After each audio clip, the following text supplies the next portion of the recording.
2 Coríntios capítulo 11, Paulo, contexto aqui do capítulo 10 e 11, Paulo está defendendo a sua autoridade apostólica. E é loucura, porque é como se Paulo estivesse dando glória para ele mesmo. Isso vai contra o que Paulo, na verdade, prega. Porque toda a glória deve ser dada somente a ele. E o que estava acontecendo ali é que falsos mestres estavam se levantando, pregando um outro Cristo. Falsos apóstolos estavam sendo levantados ali no meio daquela igreja que Paulo havia plantado com tanto carinho, com tanto zelo e amor.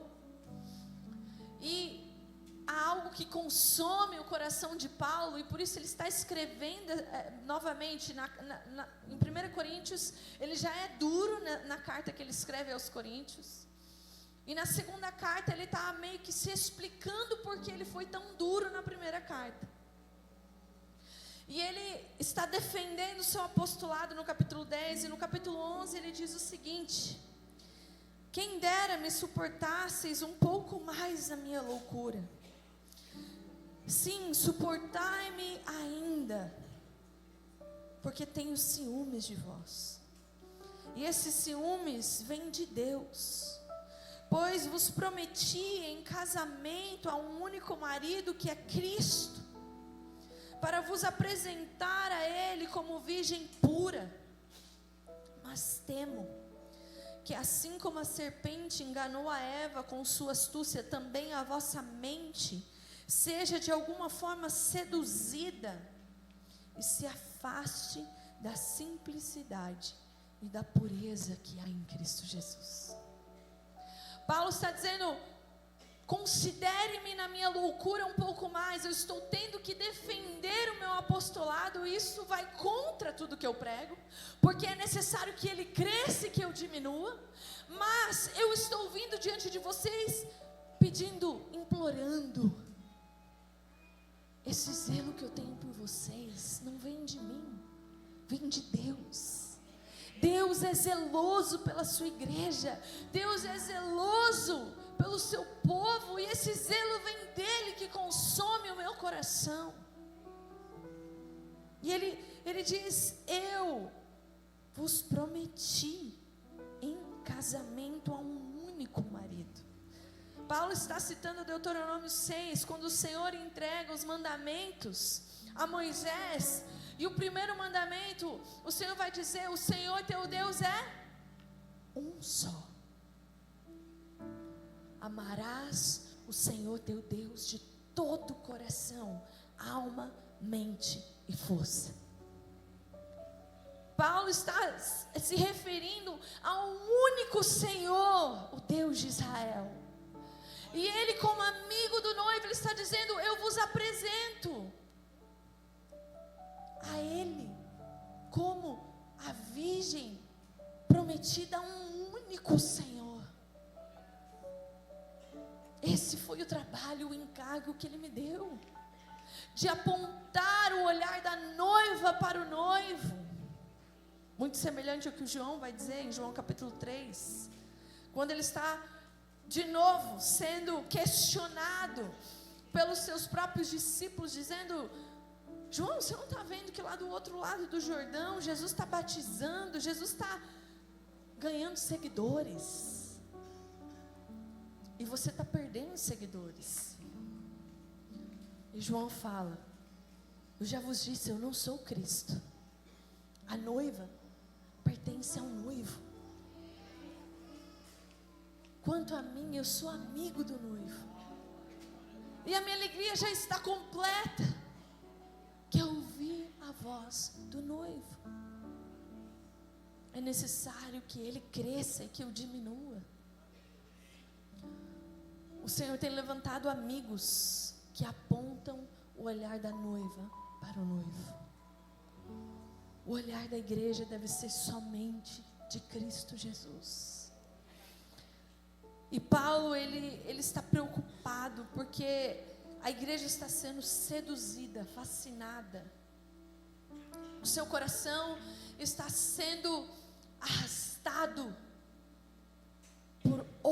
outras coisas, por outros ensinamentos. Paulo fala: eu temo que assim como a serpente enganou Eva com a sua astúcia, foi sutil. O engano que vem sobre a igreja não será algo que vai estar na cara, onde nós vamos falar: epa, estou sendo enganado. Vai ser sutil, tem sido sutil. Foi assim que Satanás persuadiu Eva. Foi com meias verdades. Meias verdades. Ah, Eva, você não gostaria de ter o mesmo lugar que Deus? Ser a sua imagem e semelhança? Ser igual a Deus? Eva já era igual a Deus, no sentido de ser feito à imagem e semelhança de Deus. São meias verdades, muito parecido com o que Satanás faz com Jesus lá no deserto. Se você é o Filho de Deus, torna essas pedras em pão e come. Ele era ou não era o Filho de Deus? Ele poderia ou não poderia tornar aquelas pedras em pães? São meias verdades. E Paulo está dizendo: eu temo que vocês sejam seduzidos por meias verdades e se afastem da simplicidade e pureza de devoção a Cristo. O Senhor teu Deus é um só. Terás olhos somente para Ele, e somente Ele. Não terás olhos para pastores, para líderes de adoração, para bandas, para ministérios, para placa de igreja. Terás olhos somente para Ele, Cristo Jesus. Ele morreu numa cruz pelos nossos pecados. Somente Ele é digno de devoção extravagante. Somente Ele. E eu creio que nesse momento de adoração o Senhor foi construindo isso, nos levando a olhar somente para Ele. Somente para Ele. E eu quero dizer para você nessa noite: Cristo é suficiente para você. Cristo é suficiente para você, seja qual for a estação que você estiver, seja qual for a estação que você for passar, seja qual for vale que você tiver de passar, Cristo é suficiente. Se tão somente você permanecer com os olhos fixos nele. Ele disse: se eu venci, vocês também vencerão. Se eu vencer o mundo, vocês também vencerão. Precisamos, como nunca, como igreja, ter os nossos olhos fixos em Cristo Jesus. Amém? Bom, isso foi só um negocinho que eu queria falar. Para nós é uma alegria estar aqui nessa noite, poder cultuar o Senhor juntos. Sabe, nós temos tido o privilégio de ir para muitos lugares. Pela graça de Deus, as canções da F-Hop têm se espalhado pelo Brasil e o mundo afora, na verdade. E isso não é mérito nosso, isso é para a glória de Deus. Nós somos gratos porque o Senhor tem nos atraído a esse lugar de contemplar a beleza de Jesus e poder cantar um pouquinho daquilo que nós temos experimentado no lugar de oração, de adoração em Floripa. Para quem não sabe, nós não somos um ministério itinerante que fica viajando para lá e para cá somente.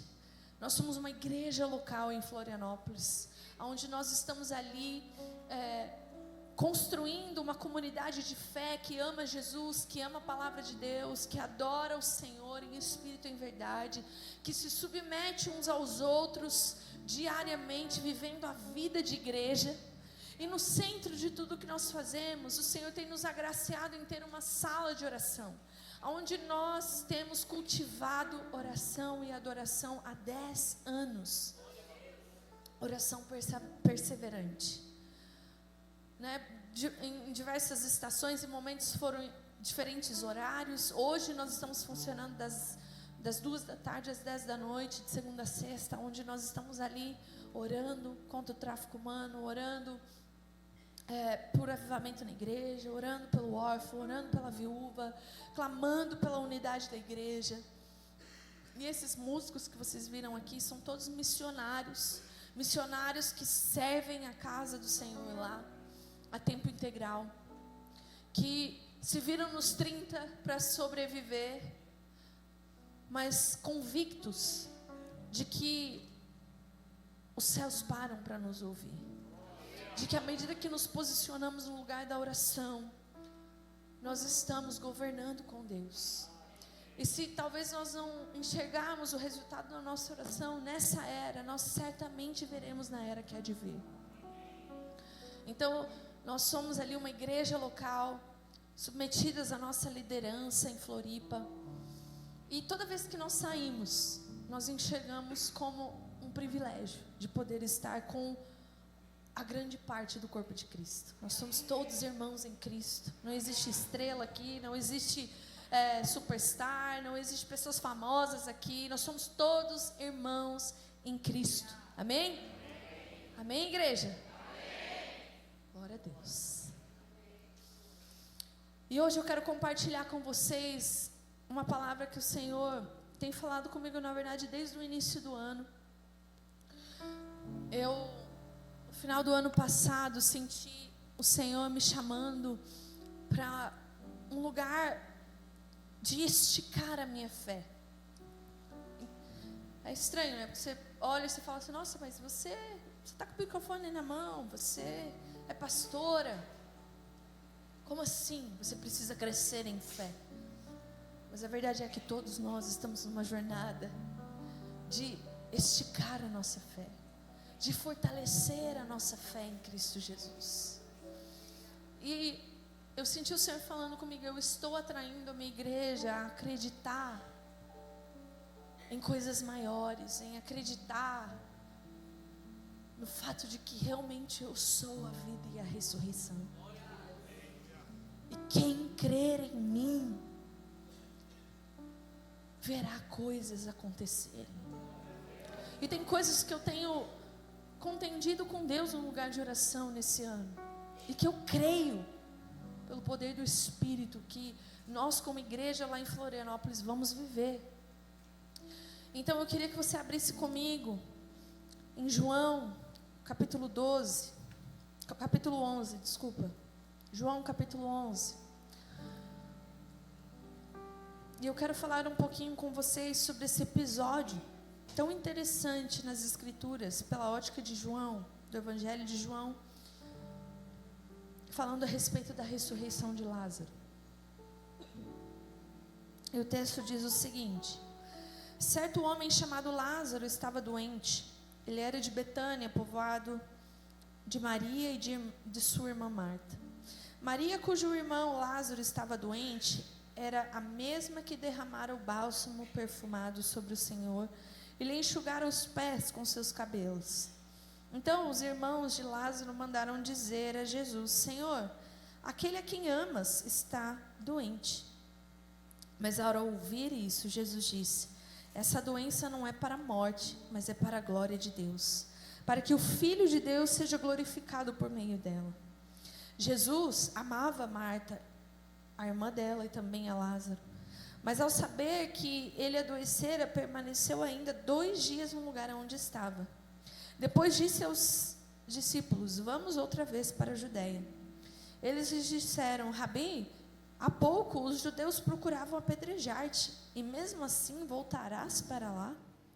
Jesus então respondeu: o dia não tem 12 horas? Se alguém anda de dia, não tropeça, pois vê a luz do mundo. Mas se anda de noite, tropeça, pois nele não há luz. E tendo dito isso, acrescentou: nosso amigo Lázaro adormeceu, mas vou despertá-lo do sono. E os discípulos lhe disseram: Senhor, se ele está dormindo, ficará bem. Jesus havia se referido à morte de Lázaro, mas eles não entenderam o que ele falava. Então Jesus lhes disse claramente: Lázaro morreu. Versículo 15: por vossa causa, alegro-me por não ter estado lá, para que creiais. Então, vamos até ele. A gente vai ler o resto daqui a pouco. Mas aqui nós estamos no contexto onde Lázaro está doente. Nós não sabemos que tipo de doença, mas ele estava à beira da morte. E nós temos Jesus, aqui já é poucos dias, né? Ali antes do episódio onde Jesus é preso, onde ele se entrega, né, aos homens da lei. E ele, na verdade, está sendo procurado, né? Já tem burburinho acontecendo ali nos povoados, nas cidades, e estão atrás de Jesus. E Jesus está, na verdade, um pouco escondido. E então ele recebe um recado de amigos. O texto diz que Lázaro, Marta e Maria era de Betânia, muito conhecido como a terra de miséria, muito conhecida como o lugar onde não havia nada de bom, né? Mas também muito conhecido como o lugar onde Jesus muitas vezes encontrou descanso, porque ali havia amigos. Jesus tinha amigos em Betânia. Marta, Maria e Lázaro não eram conhecidos de Jesus, não eram pessoas distantes, eles eram amigos próximos de Jesus. Todas as vezes que nós temos Jesus se relacionando com Marta, Maria e Lázaro, são momentos muito íntimos, são momentos de mesa, são momentos onde eles estão tendo troca de afeições, onde eles estão ouvindo a voz do Senhor, os ensinamentos do Senhor. É um lugar onde Jesus se sente à vontade para compartilhar o seu coração. Então nós não estamos falando de qualquer pessoa, nós estamos falando de amigos de Jesus. E o versículo 2, João diz que é interessante que ele enfatiza Maria no episódio de João capítulo 12. Ele diz: Maria, cujo irmão Lázaro está doente, era a mesma que derramara o bálsamo perfumado sobre o Senhor e lhe enxugara os pés com seus cabelos. Nós vamos ver esse episódio lá em João capítulo 12, e pela ótica de Marcos, em Marcos 14, aonde Maria está sendo oferecido, na verdade, pelos irmãos, um jantar para Jesus. E é um jantar de agradecimento a Jesus, pelo que ele fez aqui no capítulo 11. Eles experimentaram o milagre da ressurreição de Lázaro. Então eles recebem Jesus no capítulo 12 para uma refeição de agradecimento. Então imagine, os irmãos prepararam tudo com muito amor e carinho para Jesus. E Maria faz algo muito interessante. Ela pega um perfume, né, muito caro, muito provavelmente uma herança familiar, e ela quebra esse vaso de alabastro aos pés de Jesus, e ela unge Jesus, dos pés, da cabeça aos pés, né? Pela ótica ali de Marcos, ela unge a cabeça, pela ótica de João, ela unge os pés. Então, ela unge Jesus para a hora mais escura do seu ministério. Quer dizer, Maria entendeu algo sobre Jesus que nem mesmo os discípulos entenderam. Ela entendeu o valor de Jesus. Ela entendeu quem Ele é. Ela experimentou de algo muito poderoso. E é interessante que João está falando, prestem atenção, vocês daqui a pouco vão ler a respeito desse ato tão extravagante e tão loucura para os olhos humanos, desperdício para os olhos humanos, mas sabedoria diante dos céus. Daqui a pouco vocês vão ler sobre isso, mas prestem atenção no que acontece aqui no capítulo 11. Porque o que acontece no coração de Maria no capítulo 11 é o que vai motivá-la a ser extravagante no capítulo 12. E o versículo 13, então ele diz: então as irmãs de Lázaro mandaram dizer: Senhor, aquele a quem Vamos lá, igreja. Aquele é quem? Amas. Jesus amava Lázaro. É interessante que por 3 vezes, João, aqui no Evangelho de João, no capítulo 11, ele enfatiza o amor de Jesus por Lázaro, Marta e Maria.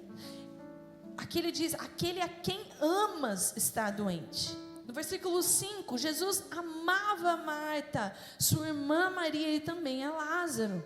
E no versículo 36, os judeus então disseram, vede como ele o amava. O amor de Jesus por eles era notório. Era notório no olhar de Jesus. Jesus amava esses irmãos, essa família, esses amigos. E as irmãs mandam esse recado. Então imagine comigo, eu não tinha telefone para poder ligar. Não tinha WhatsApp para mandar um áudio, né? Foi mandado um recado. Imagine quanto tempo demorou para esse recado chegar. Por meio de alguém que talvez foi a pé ou foi montado num cavalo. Imagine, até esse recado chegar a Jesus. E o recado chega, aquele a quem amas está doente.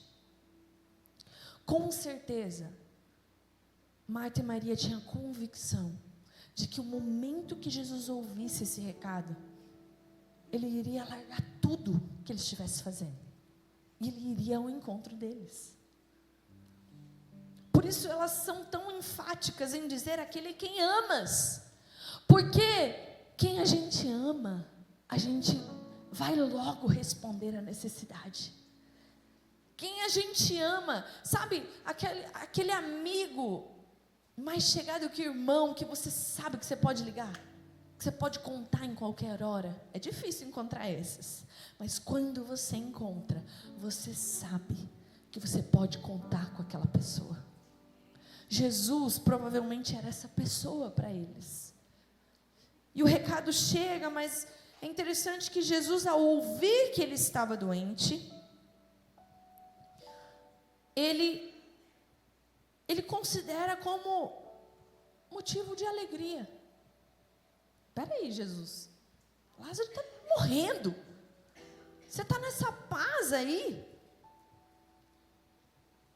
E aí ele diz, ouvindo isso, ele diz, essa doença não é para a morte, mas é para a glória de Deus. Não, peraí, acho que Jesus não entendeu. Jesus, você está prestando atenção no que a gente está falando? Lázaro está morrendo, Jesus. Jesus, tem uma tempestade. Tempestade? Eu estou calma aqui no barco. Não abalou Jesus. E nós vamos entender o porquê. Jesus diz, essa doença não é para a morte, mas é para a glória de Deus. Toda vez que João, no Evangelho de João diz, ele expressa a glória de Deus, ou ele fala sobre a glória de Deus, que isso ou aquilo é para a glória de Deus, para a glória do Filho. A palavra aqui no original é revelar, descortinar. Não é glória no sentido de elogio. Então, não é que Jesus estava dizendo, essa doença não é para a morte, mas é para que Deus seja elogiado. Não é isso que ele está falando. Ele não estava buscando elogios. Toda vez que João fala sobre a glória de Deus, ele está falando sobre o descortinar de quem Deus é. Muito semelhante lá em Gênesis capítulo 1, quando a terra era sem forma e vazia. Lembra? E então o Senhor disse, haja glória. A palavra no original ali é Shekinah. É a glória de Deus que entrou em ação. É como se Deus estivesse escondido desde uma eternidade passada. A terra era sem forma e vazia e de repente Deus apareceu. Deus se descortinou. O próprio Deus foi a luz que brilhou na face do abismo. O próprio Deus disse: nos manifestemos. Porque você vai ver que a luz física, ela só é criada depois. O sol que ilumina o dia, a lua que ilumina a noite, só é criada depois. O próprio Deus, que é a luz, se revela. Por isso que lá em Apocalipse, vai dizer que quando a Nova Jerusalém descer, quando os céus invadir a terra, não haverá necessidade do quê? De luz, porque Ele será a nossa luz. Ele iluminará a terra. Ele será a nossa luz. O próprio Deus iluminará a terra. Por isso que Cristo é a luz do mundo. Porque Ele é a própria revelação do Deus invisível.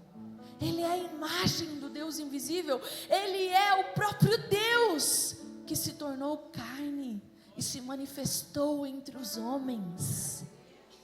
Uma luz brilhou e nós nunca mais fomos os mesmos.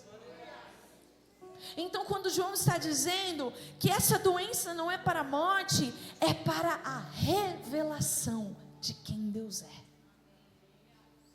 É para que luz penetre o coração de vocês. Jesus estava preparando os discípulos para a hora mais escura que eles iriam passar. Isso aqui foi só uma aula para eles. Eles iam experimentar uma morte muito mais terrível daqui a pouco. Jesus vai morrer. E Jesus está dando uma lição para os discípulos, dizendo: ei, daqui a pouco vocês vão experimentar a morte também. E eu preciso que vocês aprendam. Eu preciso que vocês conheçam o meu Pai. Por isso essa morte, essa doença não será para a morte, mas para a revelação de quem Deus é. Para que o Filho de Deus seja glorificado. Para que o Filho de Deus seja descortinado a vocês. Versículo 5, Jesus amava Marta, a irmã dela, e também a Lázaro. Mas ao saber que ele adoecera, permaneceu ainda 2 dias no lugar onde estava. Jesus permanece. Jesus está seguro. Jesus poderia ter sido um pouquinho mais pastoral, né? Se fosse eu acho que eu teria feito um trabalho um pouquinho melhor. Em dizer: olha, manda um recado de volta, fala lá para elas que vai ficar tudo bem. Fala para elas que eu vou demorar, mas eu vou chegar. Lázaro vai morrer, mas eu vou fazer um milagre e elas vão ficar felizes. Ele poderia ter dado detalhes do que vai acontecer. A gente quer fazer isso, né? A gente não gosta de ver ninguém sofrer. A gente não gosta, a gente vê o nosso filho sofrendo, a gente não quer permitir que ele passe por aquele momento de sofrimento. A gente quer, na verdade, pular as etapas. Né? Eu fico imaginando o dia que a minha filha for para a escola e quando ela tiver que sofrer, sei lá, uma decepção de amizade, e eu vou querer poupar ela de toda a dor. Eu vou querer contar para ela tudo que ela pode sofrer na escola. Olha, filha, cuidado, porque hoje pode acontecer isso, e a forma de você responder é assim. Mas não é assim que Deus faz com a gente. Ele permite que a gente passe por certas coisas. E Jesus estava permitindo que essas coisas acontecessem, porque tinha um propósito de crescimento no coração, não só de Marta e Maria, mas também dos discípulos. Então Jesus permanece por mais 2 dias. No versículo 7, ele depois disse aos discípulos: vamos outra vez para a Judéia. E eles disseram: Rabi, há pouco os judeus procuravam apedrejar-te, e mesmo assim você voltará para lá? E Jesus respondeu: o dia não tem 12 horas?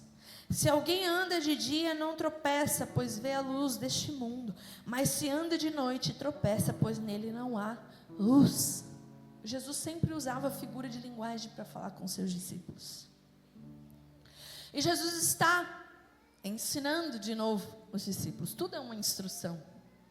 E Jesus está falando, em outras palavras, meus amigos, quem anda na luz, quem anda na vontade do meu Pai, esse não tropeça. Mas quem tenta fazer as coisas na sua força, quem se reclina sobre o seu próprio entendimento, esse não só tropeça, mas ele cai miseravelmente. Jesus estava dizendo: eles querem me apedrejar? Está tudo bem, porque eu estou seguindo a voz do meu Pai.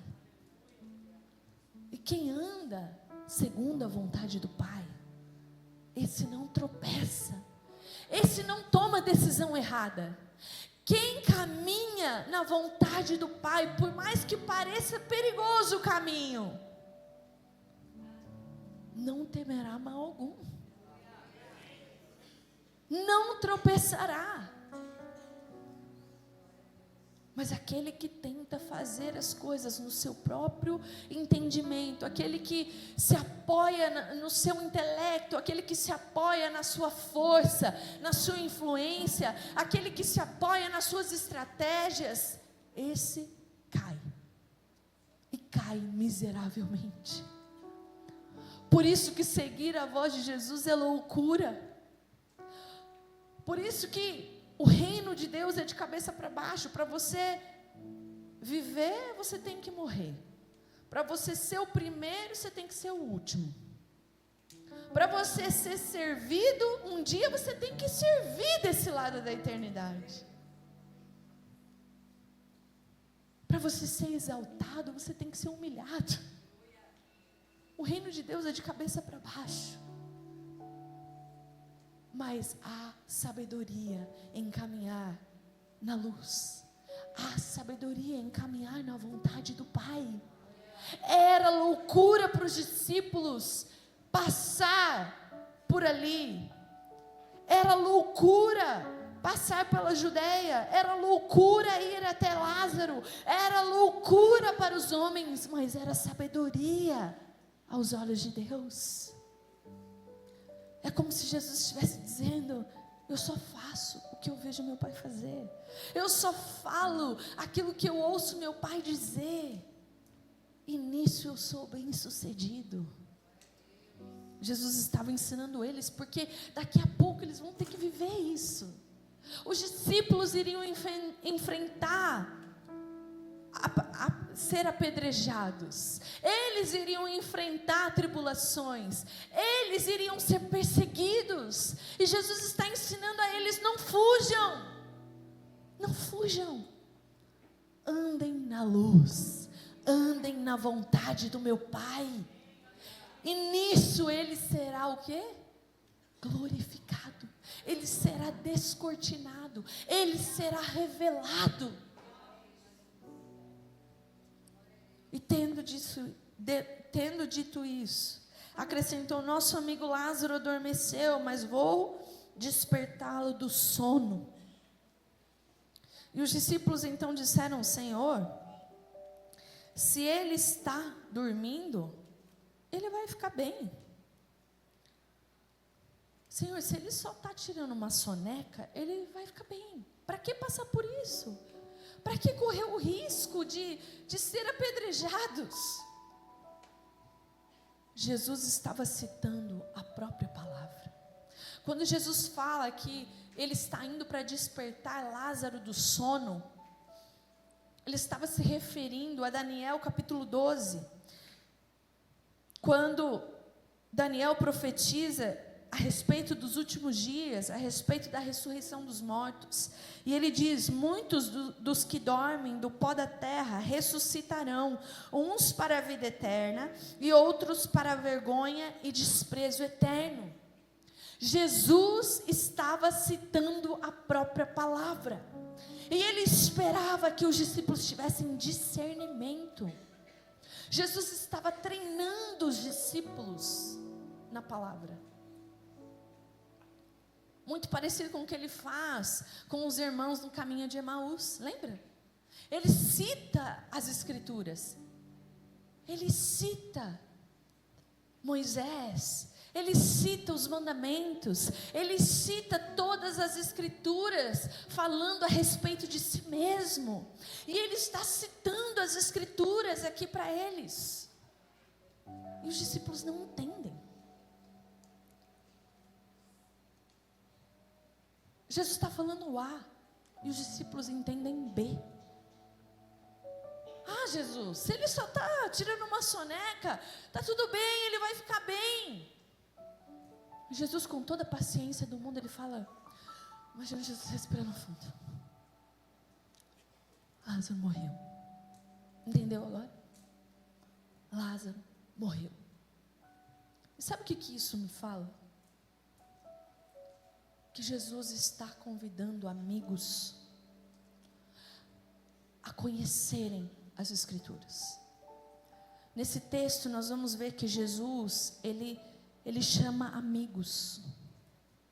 Amigos que conhecem o seu coração. Amigos que andam na vontade do Pai, para que Ele seja revelado. E amigos que têm discernimento dos tempos e das estações. Jesus estava esperando deles discernimento do que Ele estava falando. Isso me fala para mim e para você que nós precisamos ser homens e mulheres que conhecem as Escrituras. Porque Jesus pode estar falando algo hoje para os nossos dias e a gente não está entendendo. Jesus está falando A e nós estamos entendendo B. Jesus talvez está falando que as coisas vão piorar na terra e a gente está aqui orando, Senhor, melhora isso, melhora aquilo, as coisas vão ficar melhor, a paz vai reinar. Mas quando você olha para as Escrituras, as coisas só tendem a piorar. Desculpa te dizer isso, mas o futuro não é brilhante por um período de tempo. Se você lê a Bíblia, e você lê Mateus 24, você lê Mateus 25, você lê Apocalipse, e você vê que as coisas só tendem a piorar. E nós precisamos ter discernimento dos tempos e das estações. Jesus, no contexto do fim dos tempos, Ele está contando para os discípulos, falando em Mateus 24, 25, tudo ali a respeito do fim. E Ele fala para os homens da lei, vocês sabem olhar para a figueira e dizer que ela vai dar fruto, e ela dá fruto. Vocês sabem olhar para o céu e dizer que vai chover, e certamente chove. Por que vocês não sabem discernir os tempos e as estações? Por que é que vocês não sabem discernir a minha voz? Por que é que vocês não sabem discernir as Escrituras? Quantos teólogos nós temos aqui? Levanta a mão para mim. Todo mundo deveria estar de mão levantada. Sabe o que é ser um teólogo? É ser um estudante de Deus. E se você está em Cristo Jesus, você foi convidado para essa classe, para estudar Deus. Você foi chamado para ser um teólogo. Você foi chamado para conhecer e prosseguir em conhecer quem Ele é, pois essa é a tua vida eterna. Esse é o teu chamado, essa é a tua vocação, é conhecer e prosseguir em conhecer quem Ele é. Conhecer seus atributos, conhecer seus pensamentos, conhecer o que Ele ama, conhecer o que Ele odeia. Conhecer o que Ele disse que vai acontecer. Ele já nos deixou a sua revelação. De Gênesis a Apocalipse nós temos a revelação de todas as coisas. Nós precisamos ser homens e mulheres que discernem as Escrituras, que estudam a palavra, para que tenhamos ouvidos para ouvir o que o Espírito diz às igrejas. Mas eles não entenderam. Então Jesus diz claramente: Lázaro morreu. Versículo 15: por vossa causa alegro-me por não ter estado lá, para que creiais. Vamos até ele.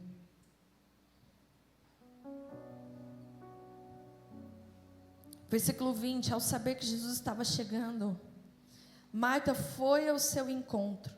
Maria, porém, ficou sentada em casa. Marta disse a Jesus: Senhor, se estivesses aqui, meu irmão não teria morrido. Mas sei que mesmo agora Deus te concederá tudo o quanto lhe pedires. Jesus então lhe respondeu: teu irmão ressuscitará, Marta. Então Marta disse-lhe: sei que ele ressuscitará na ressurreição dos mortos no último dia. Jesus então declarou: eu sou a ressurreição, Marta. Eu sou a ressurreição e a vida, e quem crer em mim, mesmo que morra, viverá. E todo aquele que vive e crê em mim, jamais morrerá. Você crê nisso, Marta? Marta, se isso aqui fosse uma prova, Marta tinha tirado 100. Marta cita as Escrituras. Marta cita Daniel capítulo 12. Marta está afiada no conhecimento bíblico. Os discípulos não entenderam quando Jesus fala a respeito do sono, mas Marta é muito rápida em responder. Eu imagino se fosse uma pergunta na sala de aula, Marta seria a primeira a levantar a mão. Sim, Senhor, eu sei que Ele ressuscitará na ressurreição dos mortos. Eu já estive nessa aula, eu lembro. Eu lembro quando você ensinou sobre isso. Porque lembra, em Lucas capítulo 10, Maria sentou aos pés de Jesus para aprender dele. Então, aquilo era corriqueiro, eles aprendiam de Jesus. Então, eu imagino que Marta, ela está sendo teologicamente correta. Ela está correta no que ela está dizendo. Mas Jesus quer mais do que informação. Jesus estava como se dizendo: Marta, eu sou a ressurreição e a vida. Eu estou aqui na tua frente. Você crê?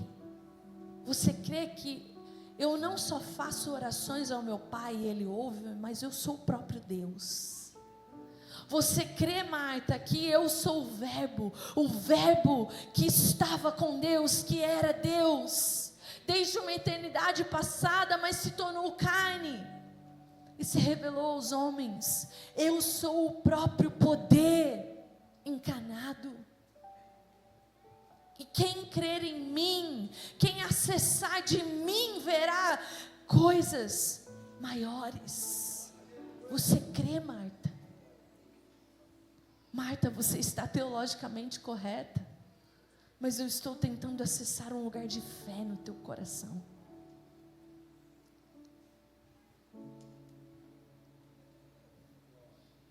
Então Marta respondeu: sim, Senhor, eu creio que Tu és o Cristo, o Filho de Deus, que devia vir ao mundo.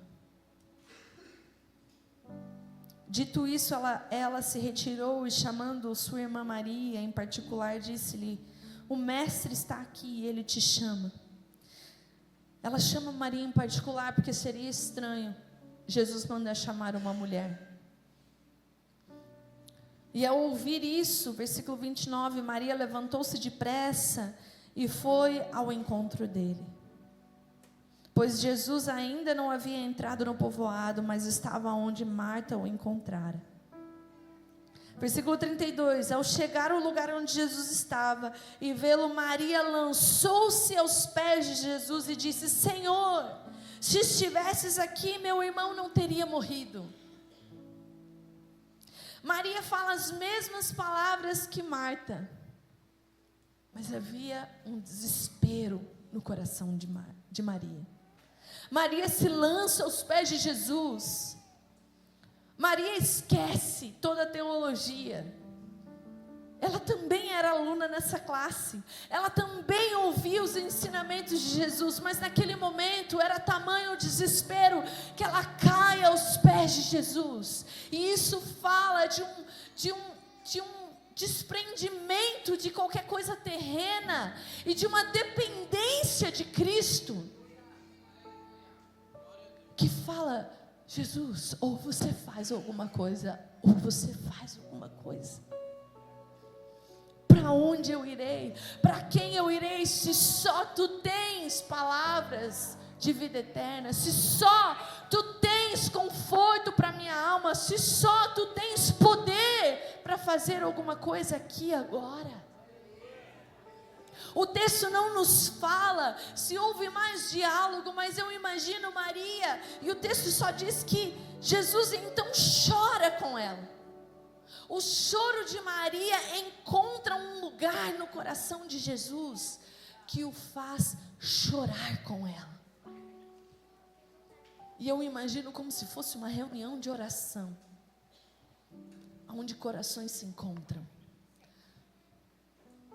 Jesus tocou um lugar de dor no coração de Maria, que expôs a dor do coração de Jesus.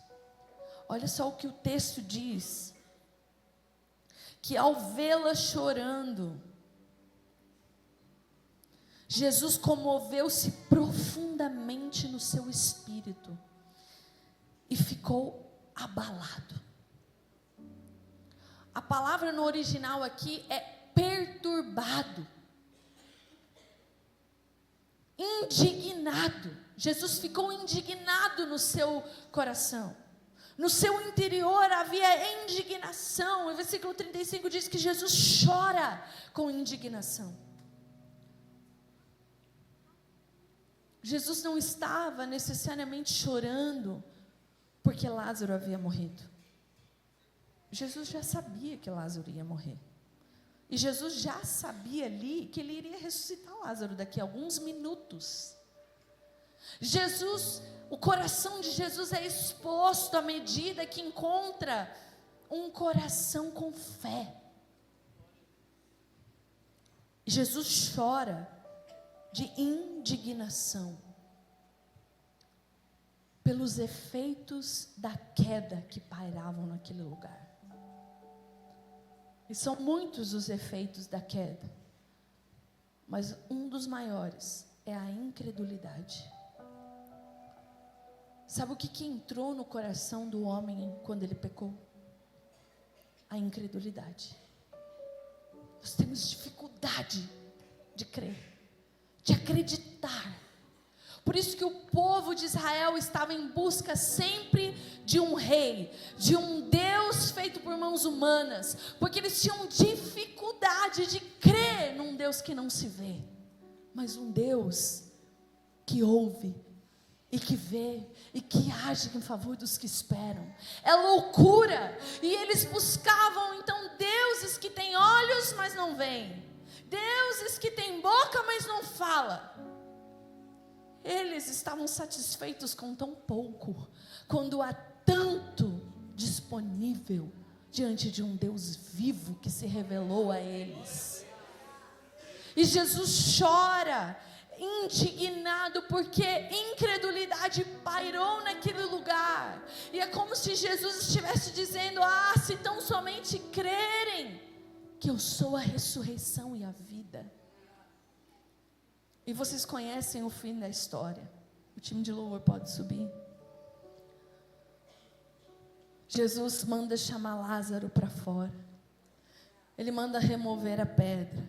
E ele chama Lázaro para fora. E o texto vai dizer, no versículo 39, e disse: tirai a pedra. Então Marta, a irmã do morto, disse-lhe: Senhor, ele já cheira mal, porque já fez 4 dias. Jesus então lhe respondeu: não te disse que se creres? Marta, se você crer. Marta, se você acessar esse lugar em quem eu sou, você verá coisas maiores, Marta. Se você creres, você verá a glória de Deus. Você verá Deus se descortinando na sua frente. Você vai ver o Deus de glória, de poder e de majestade se manifestando no natural. Ah, se tão somente você crê, Marta. Tudo aqui é para que o Deus da eternidade seja revelado, para que o Deus da eternidade seja descortinado, para que o Filho de Deus seja descortinado. Amados, o Senhor está nos chamando como igreja para caminhar em lugares mais altos de fé em quem Ele é. Nós nos acomodamos com o básico. Sabe, todo mundo concorda aqui que Deus é soberano? Deus é soberano. Aí acontece alguma coisa, tipo o que está acontecendo no Rio Grande do Sul. E aí, a gente fica até um pouco indignado, a gente fica um pouco assustado, a gente fica um pouco triste, mas aí dia vem, dia vai, e a gente nem está lembrando mais o que está acontecendo no Rio Grande do Sul. A vida continua.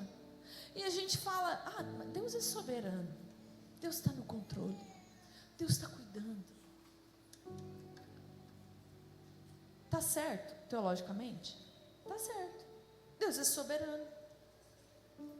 Mas Ele está nos chamando a caminhar por fé e não por vista. Ele está nos chamando, nos convidando para acessar um poder maior, para ver milagres acontecendo, para ver salvação acontecendo no Rio Grande do Sul.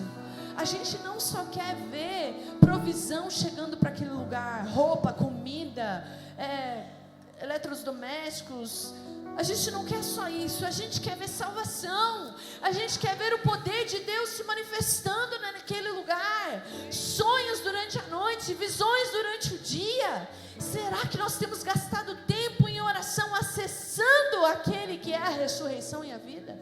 Será que nós estamos dizendo, Jesus, se tão somente Tu te manifestares no Rio Grande do Sul, por que não hoje? Por que não agora? Nós queremos ver o poder de Deus sendo revelado, ver homens e mulheres prostrados diante da revelação de quem Tu és.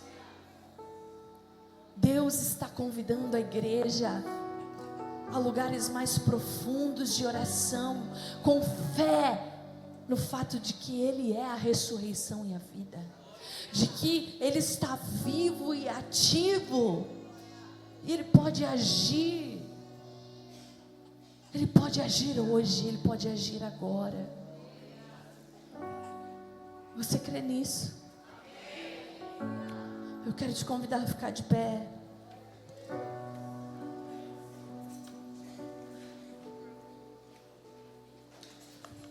De todos os dons que Paulo vai falar para a igreja,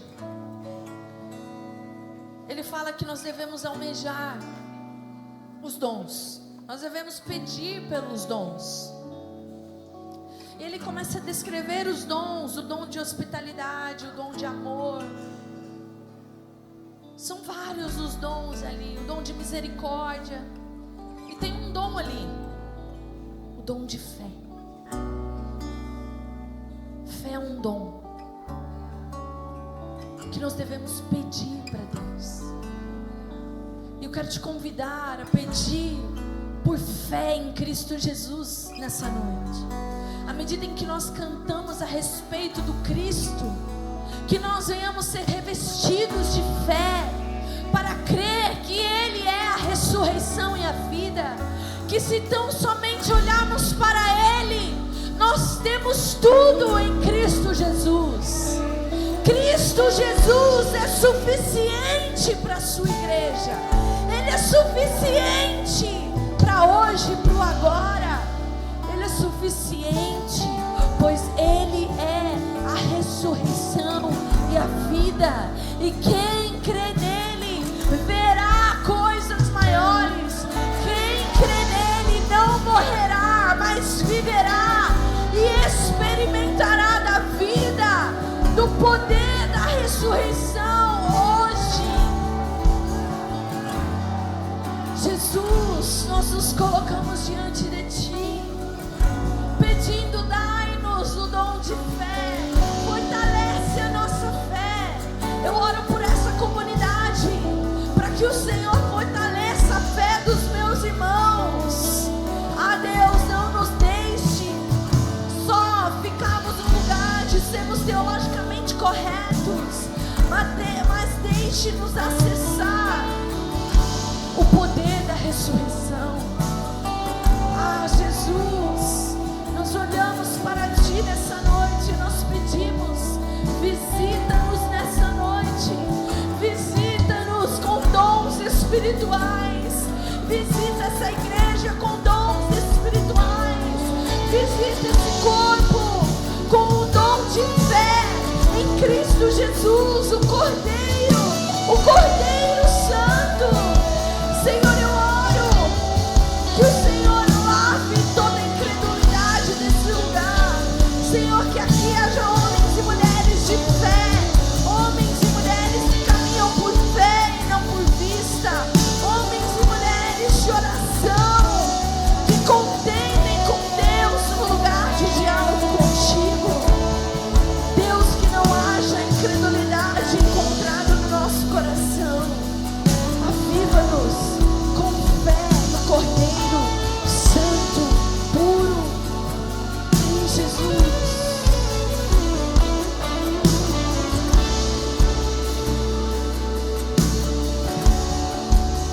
Te conhecer e ser conhecido por você,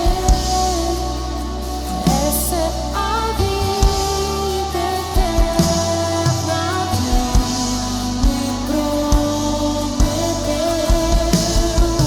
Te conhecer e ser conhecido por você, glória que hoje já me deu pra prosseguir. Te conhecer e ser conhecido por você, essa é a vida eterna que me prometeu. Te conhecer, ser conhecido por você, glória que hoje já me deu pra prosseguir.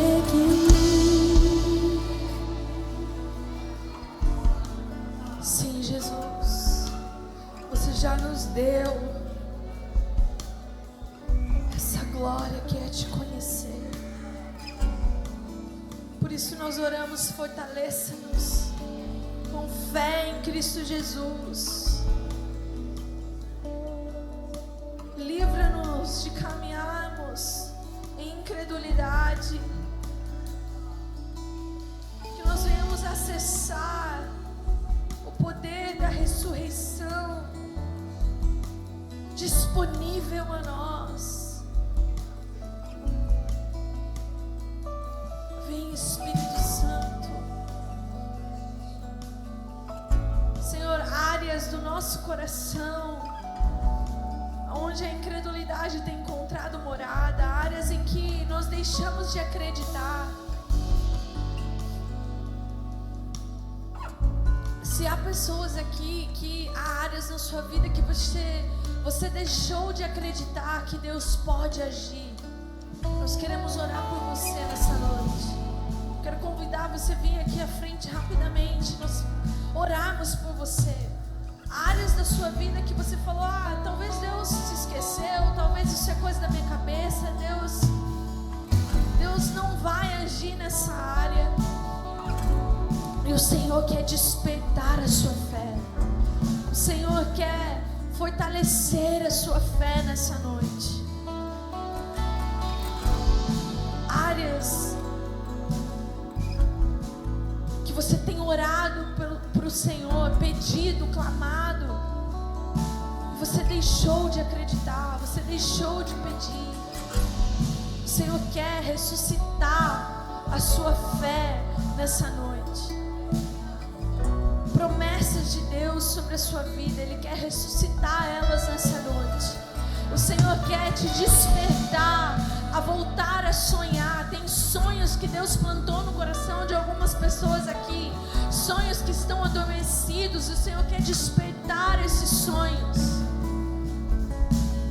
E se você quiser receber oração por esse motivo, eu te convido a vir aqui à frente, e nós vamos orar por você nessa noite. Vem, Espírito Santo de Deus. Vem, Espírito Santo de Deus, desperta o coração dos meus irmãos, desperta. Senhor, eu oro por sonhos sendo ressuscitados, sonhos de Deus que foram plantados no coração dos meus irmãos. Senhor, eu declaro que a Tua vontade prevalecerá sobre eles. Senhor, nós profetizamos dom de fé sobre a vida dos meus irmãos. Ah, Deus, eu oro para que eles possam olhar para Ti e embarcar de novo nessa jornada de confiar na Sua liderança. Eu sinto o Senhor dizer sobre vocês: continue confiando na minha liderança. A minha liderança é perfeita, a minha vontade ela é boa, perfeita e agradável. Continuem acreditando que eu vos lidero. Senhor, eu oro, fortalece os meus irmãos. Ah, Jesus, que eles voltem para o quarto, que eles voltem para o lugar de oração, a continuar crendo que o Senhor tem a última palavra. Ah, Deus, que eles se encontrem conhecendo e prosseguindo em conhecer a Ti, confiando na Sua liderança sobre eles. Senhor, nós declaramos que aqueles que olharem para Ti não mostrarão frustração. Os que olharem para Ti, seus rostos ficarão radiantes. Ah, Deus, eu oro pelos sonhos aqui representados, pelas promessas aqui representadas. Deus, que eles possam confiar em Ti, que o Seu tempo é perfeito, que o Teu jeito é perfeito, que a Tua vontade é perfeita sobre a vida deles. Eu declaro sobre os meus irmãos que a incredulidade não encontrará morada no coração deles. Ah, Cordeiro Santo, que eles possam olhar para Ti nessa noite e serem fortalecidos no amado, fortalecidos no amado. Ah, Deus, fortalece-nos segundo as riquezas da Sua glória, fortalece-nos segundo as riquezas da Sua glória. Isso que nós oramos a Ti, Jesus, nós oramos a Ti, Jesus.